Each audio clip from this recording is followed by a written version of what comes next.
Few moments later, a few inches. Halo bro, di mana Anda berada saat ini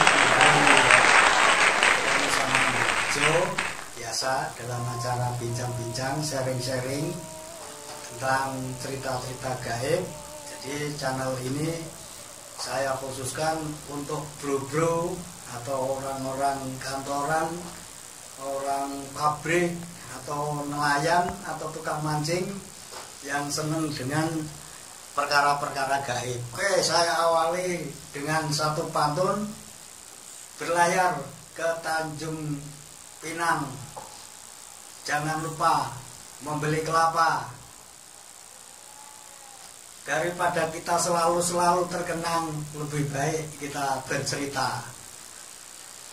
Oke lah kawan, mulai ke bro, teman-teman semua dimanapun Anda berada. Jadi kali ini Mbak Bejo akan cerita masalah kalau bro berminat dengan sesuatu yang gaib, misalnya jin, pocong, kuntilanak, wewe gombel, gendruwo dan sebagainya.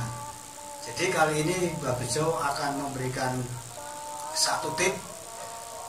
Itu pun kalau bro teman-teman semua itu percaya. Jadi di sini Mbak Bejo cuma ingin menyampaikan suatu pengalaman. Jadi untuk membuktikan bro teman-teman itu percaya atau tidak, mesti apa yang Mbak Bejo katakan ini tetap harus diperhatikan. Itu pun kalau teman-teman berani.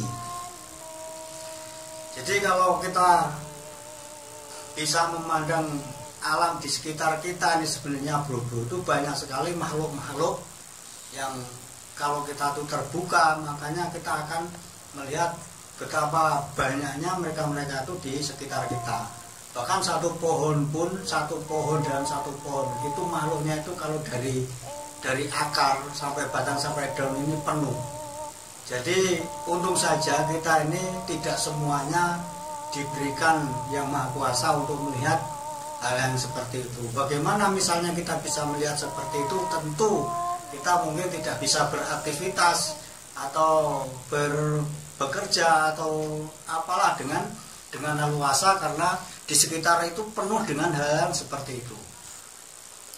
Oke, lanjut.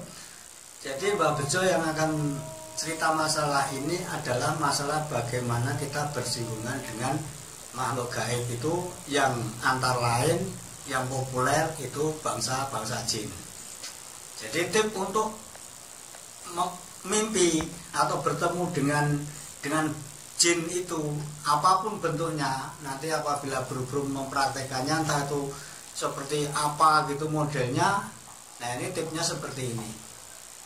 Jadi misalnya saya percaya kalau teman-teman di rumah itu, di rumah sendiri atau rumah kontrakan atau mana atau dimanapun, apabila teman-teman ingin mimpi ketemu jin atau bertemu dengan jin, itu gampang sekali teman-teman.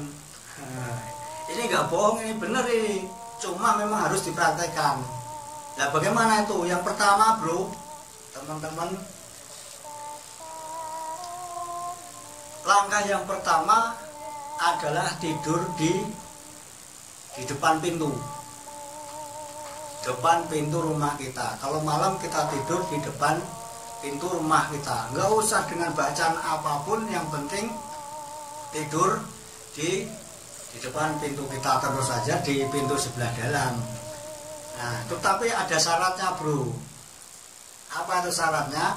Bantal kita ini, bantal kita untuk kepala ini, itu harus dari sapu lidi bro. Ingat apa? Sapu lidi tapi bukan sapu lidi yang baru, sapu lidi yang tua, pokoknya sudah dipakai. Syukur-syukur sudah agak kaku-kaku begitu. Nah ini tip yang pertama. Jadi bro misalnya mau mimpi atau ketemu dengan jin, dengan langkah yang pertama ini, bro pada malam itu tidur kepalanya di bawah pintu, di depan pintu sebelah dalam itu, dengan syarat berbantal dengan dengan sapu lidi yang sudah lama bro, yang sudah lama, ingat ya, sudah lama, bukan yang baru.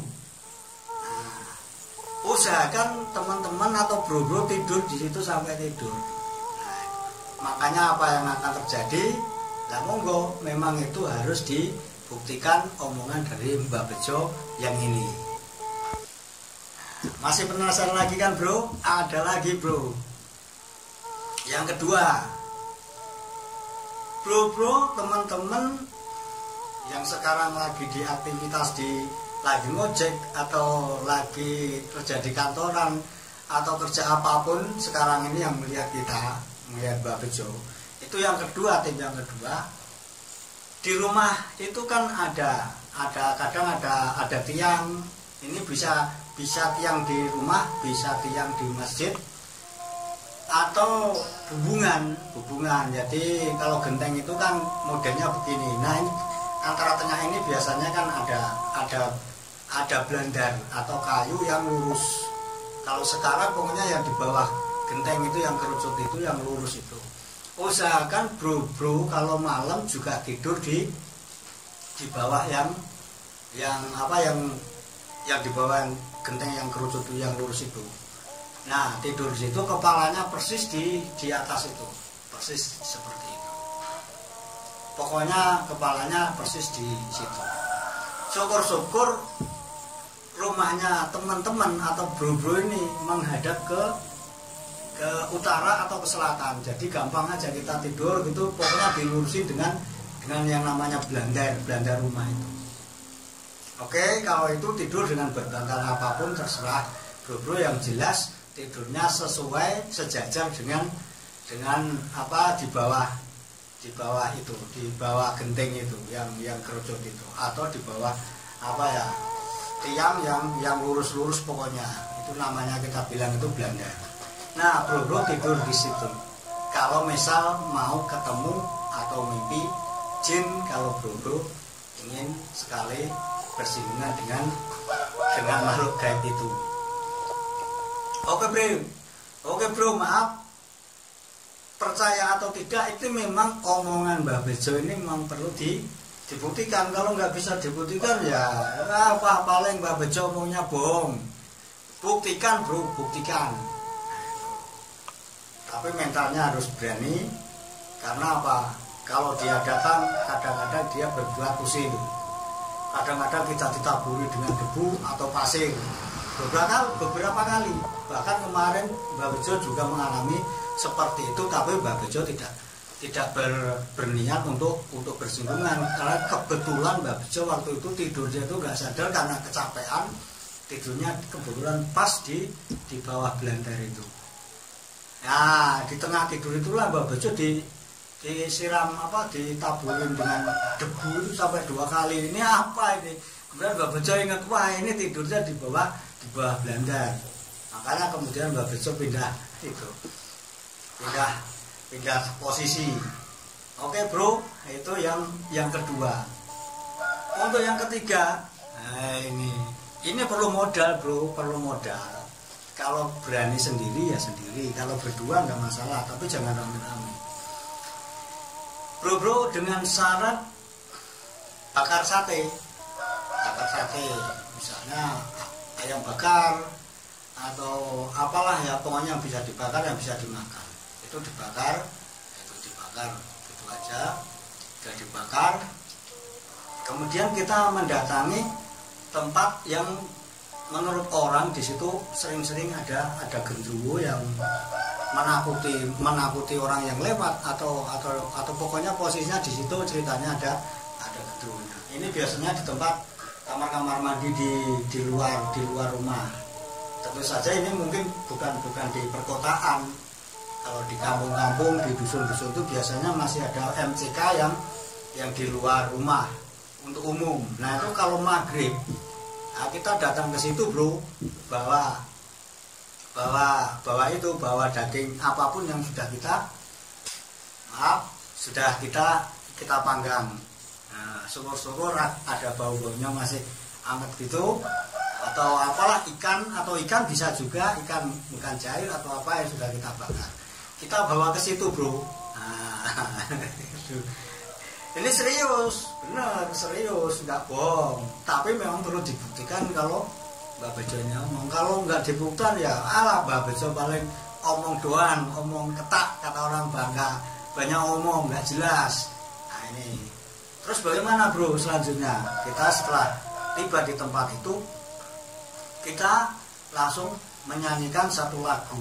Ini lagu ini dulu dibawakan oleh Waljina, penyanyi keroncong tapi juga penyanyi Jawa. Yang sebenarnya lagu ini sebenarnya lagu mistik.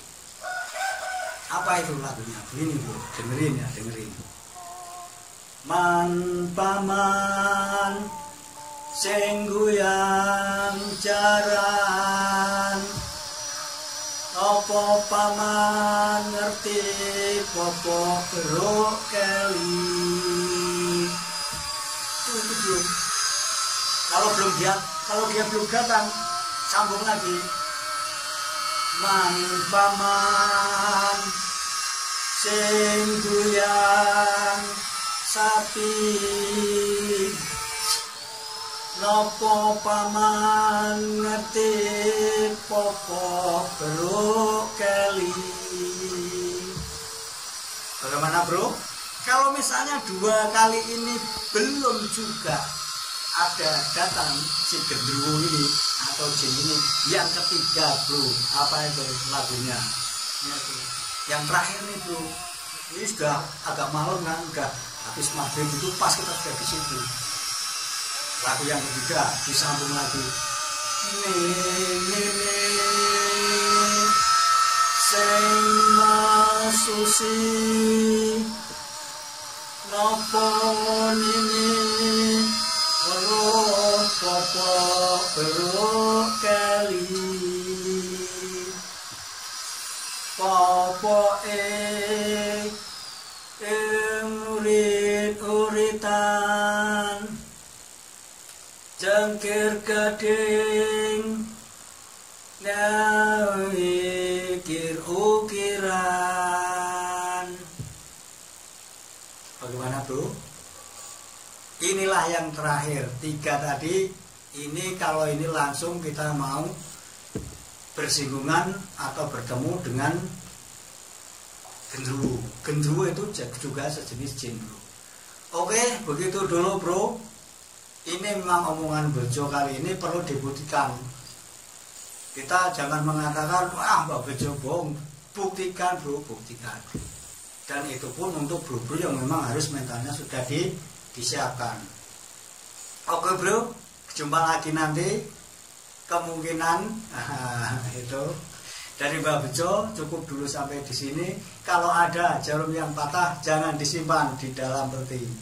Kalau ada kata-kata Mbak Bejo yang salah jangan disimpan di dalam hati. Mohon tulus dimaafkan.